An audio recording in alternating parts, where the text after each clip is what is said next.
Hello everyone, very good evening. My name is Vishwa Rao and I just wanted to show my face before I go ahead and present it because I'm going to turn the camera towards the LCD monitor. So let me do that now.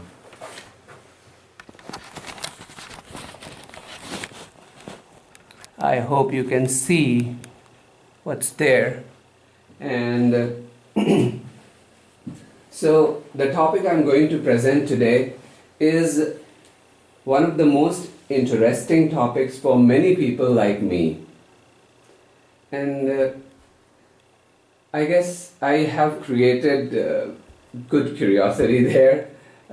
So without much ado, the topic is personalization of search, a boon or a curse. We will decide once we go through the presentation. In the next 15 minutes, I am going to take you through the let me go to the next slide. Yeah, in the next 15 minutes, I'm going to take you through the history of journalism and the print media, their basic purpose in shaping the citizens' outlook. Then we'll shed some light on the internet and how the dawn of internet and how it changed the complete dynamics, its growth and oncoming real world problems associated with internet. Then I will present the heart of the presentation, the evolution of Google search. We will also discuss the definition of the personalization of search. I will also touch a little bit on excuse I will also touch upon the famous filter bubble by Elie Parisers, and after that we will talk about search relevance, followed by the different models of personalization, its benefits and disadvantages. Then fairly after the final point would be around the future of search engine optimization and how personalization plays a role there. So, and if time permits in the end, I want to talk about a scary video which is not scary. I would say it is a little concerning how personalization can impact. It's on YouTube. Let's see if time permits. So, yeah, the genesis of print media in journalism. Going back to 105 after the death of Christ, this Chinese official invented paper. His name is Tsai Lun. Then various forms of paper started developing, and in 1638, Mrs. Glover set up America's first press at the Massachusetts colony's new college, Harvard. Since then, under the British rule, developments kept on happening in various parts of the world. The timing of commercial print media and US independence was more or less the same. During the 1890s, yellow journalism was catching up fast. I mean, this is a particular style of reckless, provocative journalism which was prompted by two very well-known figures during those days. The names of the people were William Hearst and Joseph Pulitzer. Now, just so you know, the famous Pulitzer Award we hear is named after Joseph Pulitzer.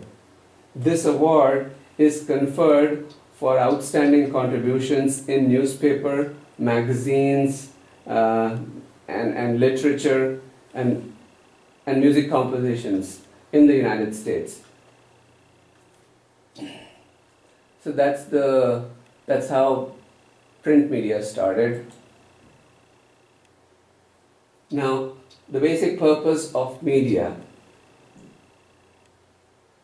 and newsmakers was not entertainment or any other purpose, but simply to empower the citizens, make them more informed, and present the clear value to them.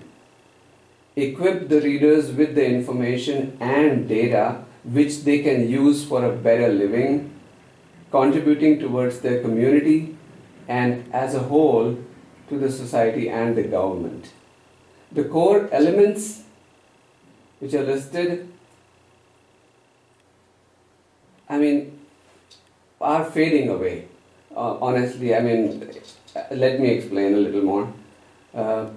They seem to be fading away because these days were the founding elements of that defined journalism. Just truth, clear as it is. No embellishments or obscuring facts, no obscuring efforts. Just say it, print it the way it is. Before publishing, making every effort to verify how genuine the news is. What is the source?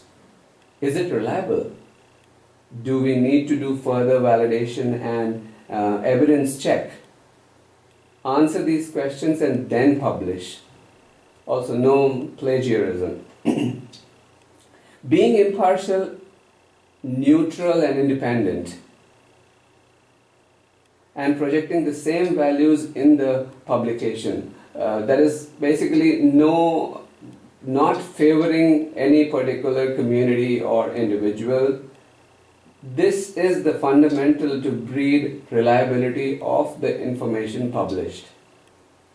And then I will touch upon the personal conscience a little more. Journalism's unique capacity is it serves as a watchdog. And whoever watchdog over the people who are like very powerful and their actions affect most of the citizens. So many times journalism offers voice to the low level or downtrodden people who are like less voiceless citizens. Keep this in mind. I will refer this in my future slides also when I will talk about the safeguards of what Eli Pariser slide is about. Then news should be significant, interesting and relevant, very purposeful. Just as my son is completely intrigued with my stories, news also needs to be to build a storyboard. It is storytelling. It is storytelling. Just a second.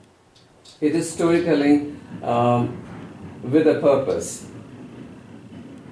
I need to vacate the room, so I will be hurrying up a little. So it's storytelling with a purpose, basically. The last one, as I mentioned, the conscience. This is one of the most important elements in when you say ethics in action. The practices should exhibit ethics. This is another aspect which I will touch in future. Coming to the next slide, the advent of internet. So in 1969, ARPANET was the first real network to run on packet switching technology. It was developed by the United States Advanced Research Projects Agency for military operations. That's what is the first four alphabets. ARPA mean Advanced Research Projects Agency. In 1970, email was developed. In 1970, ARPANET network was connected among three agencies: Harvard, MIT, and BBN. BBN is the company which created the interface message processor computers used to connect to the network. And in 1971, Ray Tomlinson developed email, and we used this @ sign. So it was his decision to separate the username with the domain using this separator. Then 1974 was a very important year wherein the proposal was developed by Tim Berners-Lee. In this proposal, it was basically to link networks like ARPANET together into so-called inter-network with no central control, and would work around a transmission control protocol. Following by that, 1990, Tim Berners-Lee invented the World Wide Web. World Wide Web, and the first web page was developed in 1991. Since 1995, we have seen tremendous commercialization of internet, and the way we see it today, that it started in 1995. So if you see in the right hand side of the slide, you see the proposal. This was developed by Tim Berners-Lee. It was a major breakthrough which was originally known as mesh, and now we all know it as the World Wide Web. That's the architecture. And let me move forward. Then what internet meant in olden days. Actually, I was in India when I was growing up, and during those days, internet was definitely a wow factor for us. And we hardly used to get time to sit on the two computers in our school classroom, during which we used to go and spend some time there. And it was very much timed. Half an hour means half an hour. In fact, people used to book internet on those computers for like 15 minutes. So, and it was like a door to the whole world. I mean, we could see anything, and how people reacted to problems. You could search on the internet. So it was basically a platform where you can share information without any hindrances or barriers. Okay, let me go to the next slide. Now then, after that, the proliferation of internet was so dramatic that it was the biggest blow to the conventional print media till date. And the metamorphosis of the new age media was so fast that it was glaring for everyone. Even today, the speed of development in the use of internet is way ahead than the print media. In fact, the print media is finding innovative ways to collaborate using the internet.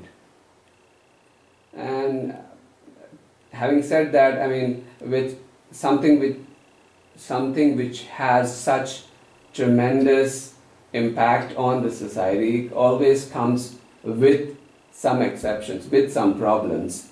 So with such advancements, we get problems as well. The traditional media, journalists and publishers were somewhat conventionally acting as safeguards or watchdogs in the media. The watchdogs of the media, they were doing some filtering or segregating information before it reaches the common man. Now, they had ethics and conscience on what should be published and in what form. There was some sense of that, what I'm talking about. they were acting as gatekeepers. Now with the internet coming our way, everyone is a publisher. The core elements of like the purposeful journalism, I talked in my initial slides around authenticity, accountability and independence, are slowly fading or maybe lost in this fine World Wide Web. So these were the problems. Now comes my favorite part. So how Google came into picture and how it crushed the search engines of the world. Google came up with this results which yielded, with this search which yielded results which were faster, higher quality and more relevant than never before. How they did it? They did it by using the concept we learned in our IR classes, PageRank. PageRank is one of the methods Google uses to determine a page's relevance or importance. It is only one part of the story when it comes to the determining a page's relevance or listings. The PageRank of each page depends on PageRank of pages pointing to it. I know it sounds tricky, but we definitely got good understanding when we were doing those problems during the class. So PageRank algorithms helped in ranking the web pages at tremendous speeds because there are millions of web pages and growing by minute. And it is becoming increasingly difficult to search the relevant documents. That's when PageRank changed the game. Now, in addition to PageRank, the crawling process aids to get better results. It begins with a list of web addresses from past crawls and the sitemaps offered by the websites. As the crawlers visit these websites, they look for links for other pages and they also cover new sites, any changes to the existing web pages or in fact they also check if there are any dead links in the web pages. They go by link and bring data about those web pages back to the Google's backend servers. They determine which sites to crawl, how often and how many pages to fetch from each site. And during this crawling process, indexing also happens.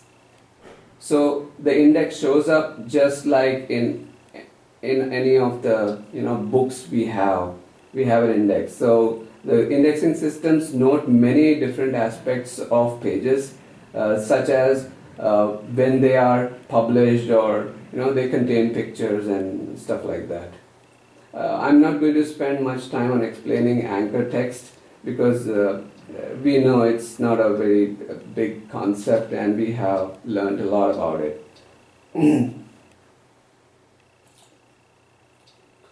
Okay, just a second, let me drink some water there.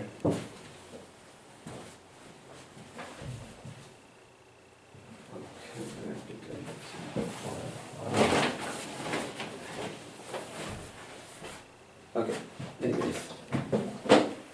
Yeah, so this brings to the main point for which I was building upon until now.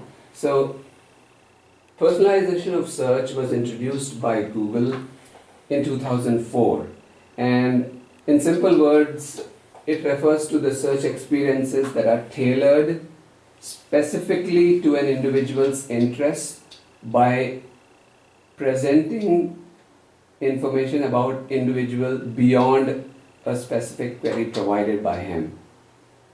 the personalized search history keeps building in the background, and it can be used for better results. In the beginning, this may, you may not notice this, but as the history, your background history keeps growing, the user results will gradually improve, and that's the intention. So let's move to the next slide.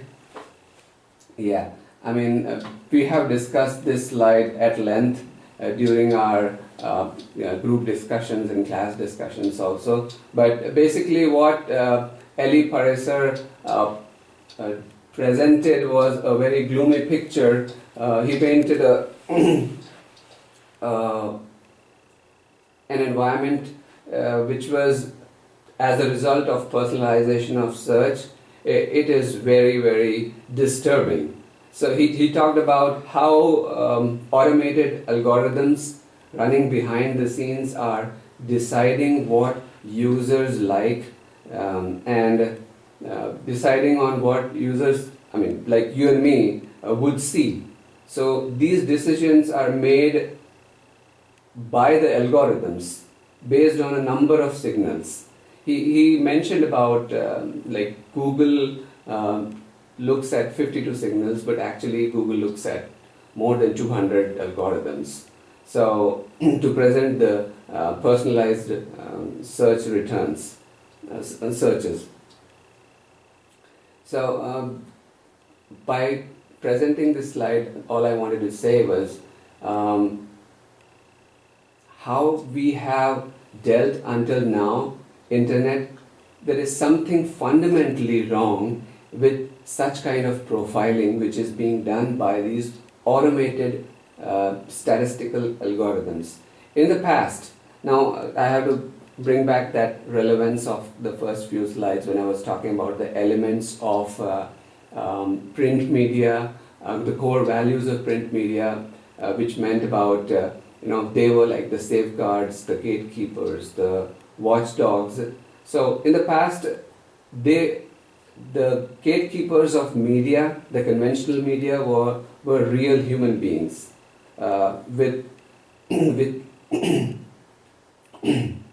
with conscience and heart. So they evaluated news before it reaches the citizens with some level of ethics, some discipline and censorship.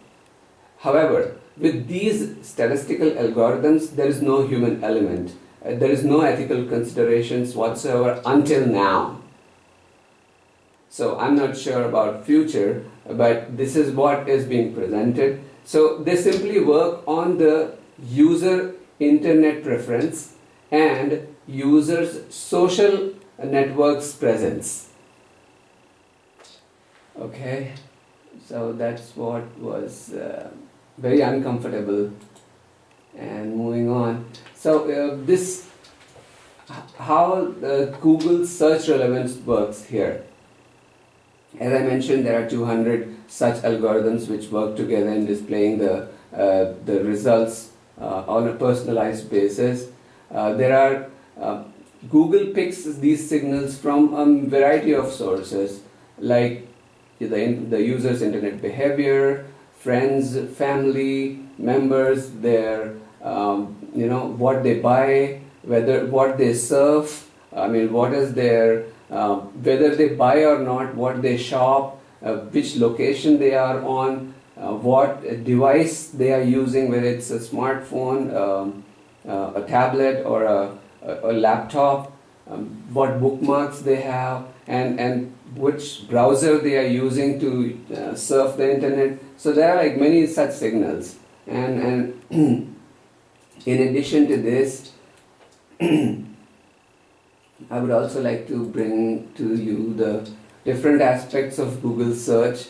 So in addition to the signals which I was talking about there, these information retrieval methods, for example, crawling, indexing, the document parsing, text transformation, all these are also helping each other's. So if you see the bottom line which I mentioned, the personalized search complements the search engine optimization in different ways. And as it is mentioned about, by document parsing, I meant correcting the typos, errors, or text analysis and then correcting. And there are other such aspects. For example, the autocomplete feature. When you type few words in Google search, it will complete. Okay, save your work. Okay, it will complete, and then I would say that there are many such instances, ways in which Google search works. And let me move on quickly. So these are the companies which are doing it. In fact, almost all the companies are doing this kind of profiling and using the automated statistical algorithms are working behind the scenes. So there are two kinds of search personalization models. One is driven by the individual user's history, past keyword searches, and his own browsing and internet behavior. And the second model is about the similar users. In their closed network, social network, what they are surfing, what they are doing. Based on that, the results are displayed. And so these are the benefits of personalization. These are something which we all know about. Users get what they want. The results are quick. It's a matter of usability, navigation, some special user experience, and great time savings.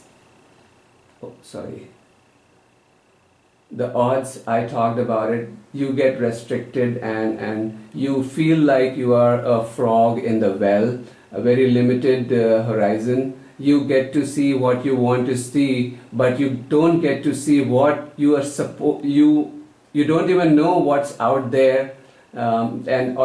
These algorithms decide for you that you need this. And there is a trade-in for privacy. I would say that the way we are moving ahead, there is very little room left for privacy on the internet. So this comes to this is the last slide, and in this slide I kind of brought together search engine optimization and personalization, how both of them are working hand in hand and making the search localized using advanced mobile searches and artificial intelligence. And basically they are, what's happening is information retrieval methods combined with the personalization aspect are building a world which is more and more connected and more open in terms of our public lives. So that's it. And then these are the references which I used. I'm going to present it, upload it in the system, so you can take a look at the presentation. And so having said that, whether it's a curse or a blessing, we have to decide, and we are the ones who will be taking this to the next century. Thank you and happy holidays.